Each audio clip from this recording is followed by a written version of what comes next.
What you're about to see is a real-life story, taken from the files of the police racket and bunco squads, business protective associations, and similar sources all over the country. It is intended to expose the confidence game, the carefully worked out frauds by which confidence men take more money each year from the American public than all the bank robbers and thugs with their violence. Captain Braddock. Captain Braddock. Ready. I call this case the system. It took place up at Lake Sierra. And like so many examples of the confidence game which crossed my desk, this particular one worked because human beings behave like human beings. Now take Don Reardon, for instance. He was at Lake Sierra for the weekend. And here we see human nature. The frank and open admiration of man for a beautiful woman. My name's Don Reardon. I'd like you to dance with me. Well, if you won't, you can at least tell me your name.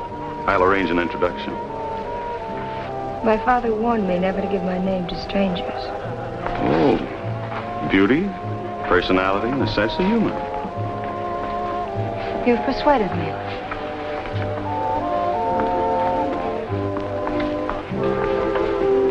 That was the beginning of Mr. Reardon's adventure. The world was perfection. The night was filled with music, and the moon shone down on Lake Sierra with a blinding shimmer of loveliness. It's getting awfully late, Don. The later it gets, the more beautiful the moon is. I have to be getting home. Father will be worried. When will I see you again, Nancy? Well, I don't know. I very seldom come down from the house. It's Father. He isn't well. I don't like to leave him. Well, at least let me drive you home. All right. But I'll have to phone. Father usually sends George for me. George? Yes, Father's man. I'll only be a minute.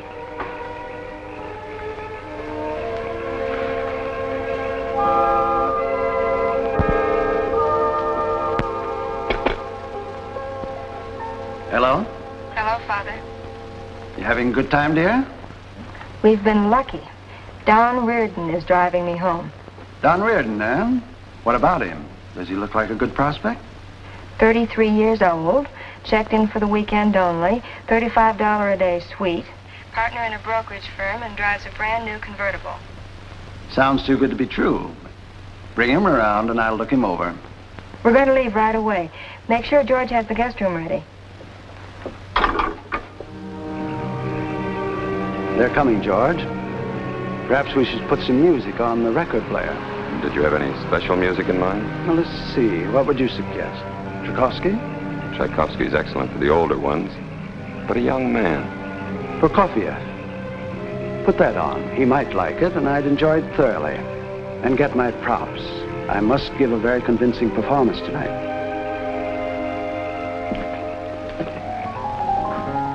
Served good brandy tonight, George.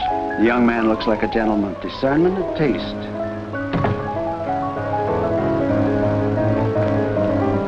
Hello, Father. Nancy, dear. Father, this is Don Reardon. Mr. Reardon, this is a pleasure. Happy to meet you, sir. Will you sit down? George? Brandy. Yes, sir. And now, Mr. Reardon, perhaps we can have a little talk. You know, my daughter doesn't often bring her friends home.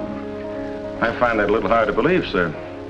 Considering how attractive she is, I should think that she'd have a great many friends. I see you have a sense of humor, Mr. Reardon. But I'd like to know a little more about you. Tell me about yourself. Well, sir, Yeah, that's very clever. Well, I think I'll see how George is doing in the kitchen. Excuse me. Oh, perhaps I'd better be running along. You, say you're spending the weekend at the hotel? Well, yes, until Sunday night. Well, Nancy and I are very lonely here. I'm not very well, and she doesn't feel that she can leave me very often. I'd consider it a great honor if you'd consent to be our guest for the weekend. Well, how would Nancy feel about it? The child gives up a great deal to be with me. I like to see her have a good time. And to be perfectly honest, I like young people around. It makes me feel young again. Well, in that case, I'd be happy to accept your invitation, Mr. Metcalf. Good. I'll have George pick up your baggage. You'll find the guest room very pleasant. In fact, I was tempted to take it myself. Don Reardon found the weekend with the Metcalfs so pleasant that he returned for the next, and for the following weekend. I thought you'd never get here. I didn't think I would either. I finally got things wound up at the office. I'm glad. Do you think you'd be an old maid over the weekend? Well, with Father's condition, I've almost become reconciled to spinsterhood. Would you like that? No woman would. If she thinks she would, the watchmaker left out some of the parts. You sure of that? I think so. Why don't you kiss me and I'll know?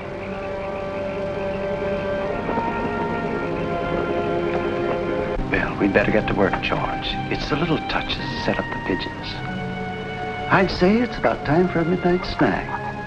An omelet with chives, whole wheat bread, with plenty of butter, and some of your very best coffee. Right now? Yes, right now. In a moment, Mr. Reardon will realize he's kissing a young lady in full view of her father. He'll be embarrassed and come in.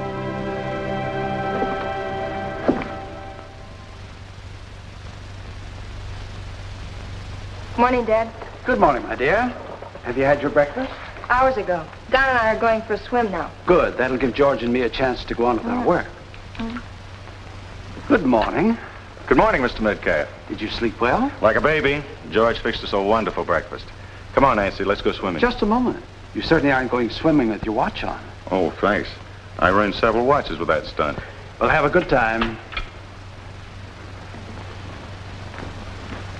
George, we almost had a slip-up. The young man was wearing his watch to the beach.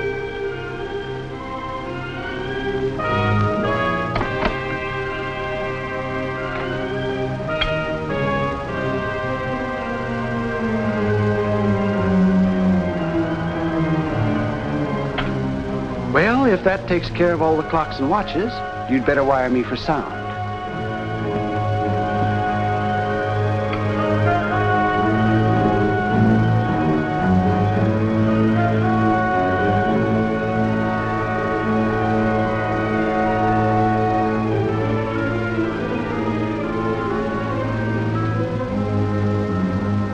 This could easily lead to frustration, George.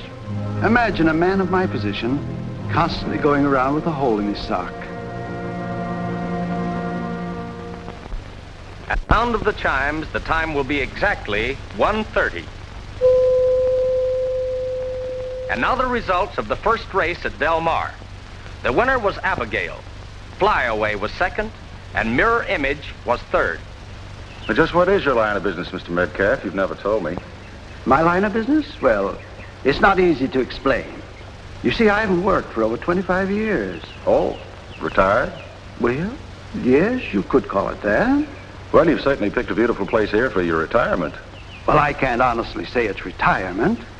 Actually, I've made a very comfortable living for the past 25 years, but not by working. What have you been doing, Mr. Metcalf? Robbing banks? Well, no, not robbing banks, but I've been doing something some people might think just as bad. I've been playing the horses. Are you telling me that you've been making a living betting on horses? That's right, and a very comfortable living. I was under the impression it was practically impossible to make a living from horse racing. Unless you happen to be a horse. Well, I don't blame you for being skeptical, my boy. I'd be disappointed in you if you weren't. Well, I'm skeptical, all right. All the way. In spite of your skepticism, I can only say that I've made a living for 25 years placing bets. Do you mean that you've worked out some sort of betting system? Exactly. A system. A system that took years of study to make work, but it works. It works well enough to keep Nancy and me in very comfortable circumstances, as you can see for yourself. No system works. They never do. You only hear the ones that don't work. You don't suppose that a man who had a system that worked would ever mention it. What time do you have? 1:27. Suppose we go inside. We should be able to get the results of the first race at Del Mar in a few minutes.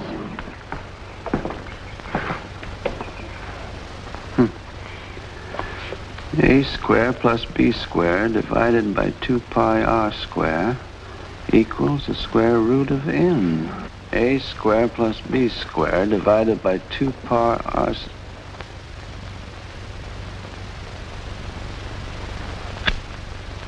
At the sound of the chimes, the chime will be exactly 1:30. And now the results of the first race at Del Mar. The winner was Abigail. Flyaway was second, and Mirror Image was third. My system gives me Abigail in the first race. A fleet-footed filly, quoted at 8-1 in the morning line.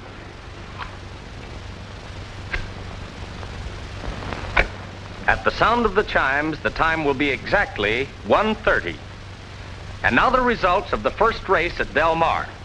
The winner was Abigail. Flyaway was second, and Mirror Image was third. Well, what do you think of the system now? Well, it works. For one race, at least. Suppose we try it in the next race. Here, you pick a horse, and we'll let the system pick one. Oh, fine. You mind if I use the hat pin system? So they played a little game that afternoon. As the results of each race came over George's radio, he piped them into his employer's ear by way of the hearing aid. Thus, Metcalf could take advantage of the half-hour time lag they had set up to pick his winner for the next race. Then, at what seemed to be the correct time, George would rebroadcast the results from his tape through Metcalf's radio. Of course, Metcalf let his system miss a race, just to make it convincing. Mr. Reardon was convinced, all right. Well, this certainly beats a hat pin system. Are you two still talking horses? Well, it's fantastic, unbelievable. Your father picked up winners out of the last 8 races. Father always picks winners. It takes all the fun out of betting on horses. Now you've seen why I gave up working 25 years ago. Well, if you two are through playing, I would like to go swimming. Playing? This isn't a pastime, it's a career. But understand, my boy, I don't always get 7 out of 8. I've missed as high as 3 races on one card. Well, even that's 12.5% to the good. Well, your system's worth millions. No, that's where you're wrong. The system works. It provides a good living. But if I were greedy, that would be the end. What do you mean?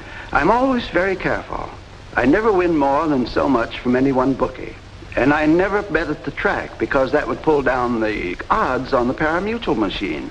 And if I were greedy, the bookies would stop taking my bets. And I never tell anyone that I bet by system. Oh, one man has to be careful. He couldn't afford to be greedy. But 2? Why, they double the take. Don, I want to go swimming. Go ahead, my boy. Go swimming with Nancy. We can finish our discussion later. Oh, all right, I'll go change.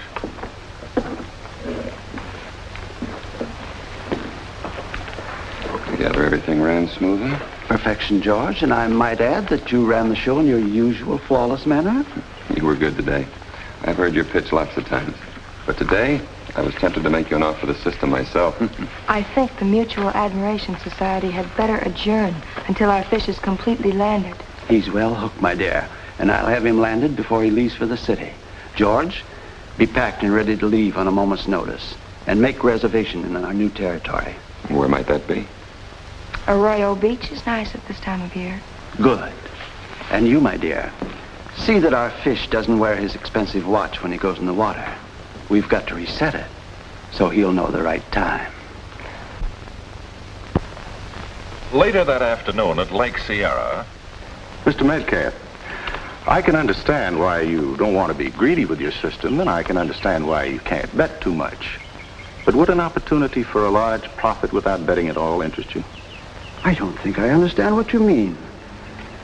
I'll give you $5,000 for the use of your system. What? $5,000 for the use of my system? Well, I suppose it's not enough after all. I'll give you 10. $10,000? I'll write you a check for $10,000 right now. Gracious, I don't know quite what to say. Look at it this way, Mr. Metcalf. My winnings wouldn't interfere with you in the least. And this would be an opportunity to make $10,000 clear without risk or work. All right, my boy. The system is yours for $10,000. But with a gentleman's agreement. Well, anything at all. My sole concern is for Nancy. You see, I'm not very well, and I may not have much longer, Well, I hope you know how I feel about Nancy. and I know how my daughter feels towards you. In view of that, I think I can speak very freely. I want you to. I'm only thinking of Nancy's welfare. Therefore, you must agree to set aside 10% of your income from bets for her if something should happen to me. I agree. And one other thing. You must agree to keep your bets down. Say, not over $1,000 a race. I agree to that, too. Good. My boy, I'll show you just how the system works and give you the mathematical formula. Sorry, Captain Braddock. And before you say it, I will. I was a fool. I've never been such a fool over a girl in my whole life. Let's be realistic about it, shall we, Reardon? The young woman led you into a trap, all right. But what really made a fool out of you was any man's desire to make money. And Metcalf showed you what appeared to be a delightful way of making it. Only the system didn't work. I dropped another $5,000 finding it out. What's worse, I don't know how they tricked me into believing it worked. Well, it's not easy to see if you really wanted to believe it worked. But take my word for it. Metcalf knew the winner of the race before he told you the name. Yes, but we heard the things over the radio. He always picked the winners before the races. According to whose watch, Reardon, we'll go to work on this right away. Well, if there's anything I can do to help, please let me know. Well, there is something you can do. If you locate them before we do, contact this office immediately. Pretend you haven't tried the system. Anything, just so that you have a chance to call me. Yes, sir. I'll do exactly that. Good. He did locate them before we did, in a pleasant little resort called Arroyo Beach. Goodbye. Nancy ran into Reardon. I'll start packing. No. She says he doesn't know that the system won't work. George, this is manna from heaven. Our little pigeons return for some more plucking. How do we do it? Very simple. We'll use the system again. He'll make bets. You pretend to rush the checks to the bookie, but keep them. With the system and the setup, we'll make sure that he bets on every loser. Okay, so he drops his money. Now he knows the system don't work. Oh, no, George. You don't understand human nature and the sucker psychology. With the system, we'll have him bet on the horses that always come in second. Oh, I get it. That way he figures the system's a little off, but still pretty good. That's right. Then later I'll find a small error in his calculations which accounts for it. We'll take him for the afternoon. Then you can start packing. It might work, but I don't like it. George, has my ingenuity ever failed us?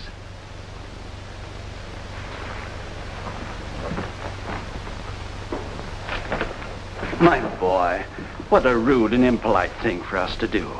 Imagine us leaving Lake Sierra without letting you know where we went. Oh, that's all right, Mr. Metcalf. I found Nancy again, so everything's fine. Just the same, my thoughtlessness is humiliating. I'd like to make it up to you some way. Oh, I wouldn't worry if I were you. Nancy's explained everything. Sit down. Tell me, how did the system work for you? Well, it may sound silly, but I've been so busy I haven't tried it. Haven't tried it? My boy, your willpower is amazing. Father, Don just got here. Must you talk about horse racing all the time? Nancy, is anything more important? We found a reliable man here who'll take sizable bets. Oh, good. So you'll spend the night with us. We'll try out the system tomorrow, and I'll help you with the figuring myself. Well, that'll be perfect. What about this bookie? Will he accept my checks? Of course, I'll guarantee them. Oh, what size bet can I make? He'll take up to $1,000 a race. Oh, fine. Well, this calls for a celebration. George, brandy. Yes, sir.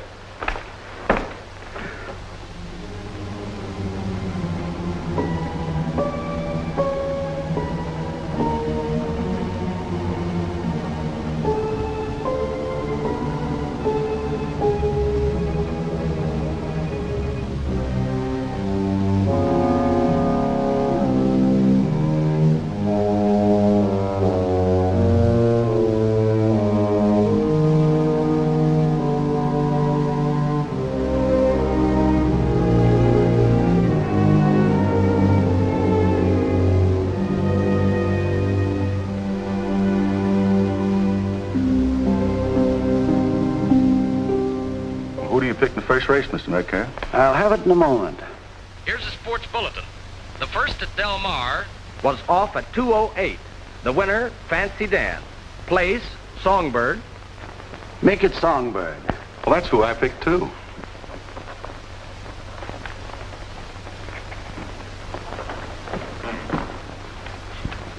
George, put this on Songbird to win.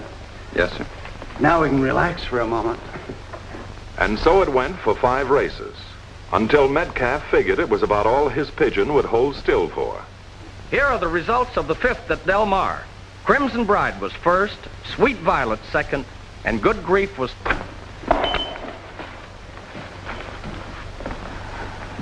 Don, I'm so sorry. Don, my boy, I can't tell you how sorry I am. You've lost a lot of money and it's all my fault. I can't understand what happened with the system. I've lost before, 1 or 2 races, but never 5. Don't worry about it, Mr. Metcalf. The loss wasn't too much. Father, I told you not to tell Don about your system. It only works for you, not for anyone else. The system will work for anyone. We simply had bad luck with this card. But tomorrow's another day. You're right, tomorrow is another day, and it's too bad that you and your assistants will have to spend it and a lot more in a more permanent home. You're under arrest. Thanks. My checks, Captain Braddock. You'll probably need them for evidence. You're right. You really are big-time sure thing Cyril, alias Mr. Metcalf. You know, I'm almost tempted to change my occupation. You seem to know something about me. We know plenty about you. All of you. Oh, by the way, am I coming in clear? Now, in fact, and you might take this as a compliment, I've been looking forward to meeting you folks for some time. Well, I'm sorry I can't return the compliment, Captain, but tell me, when did we first slip up? Yes, I'm a little curious, too. You know how women are. Well, it wasn't your fault. You played your part well. I might say you're a consummate actress, as Mr. Reardon will agree. You still haven't told me. Well, really, it was very simple. When Mr. Reardon discovered he had been taken, he reported to my office. He followed my instructions except for one detail. He didn't phone me immediately after he located you through tracing your call for reservations here. However, last night he developed a slight case of insomnia, strolled to the highway gasoline station, and did get through to me. Sucker psychology, eh? That's right, George, and the pigeon came home to roost. Oh, you better set your watch. Where you're going, we operate on standard time. All right, take him in, Martin.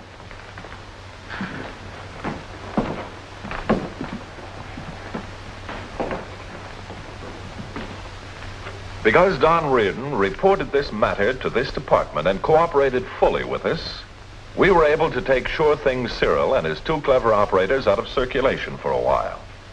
Now, should you or any member of your family come in contact with this or any swindle, report it immediately. Remember, it could happen to you. I'm closing this case now, or rather the courts will, but there'll be others, because that's the way the world is built. Remember, there are people who can slap you on the back with one hand and pick your pocket with the other. And it could happen to you.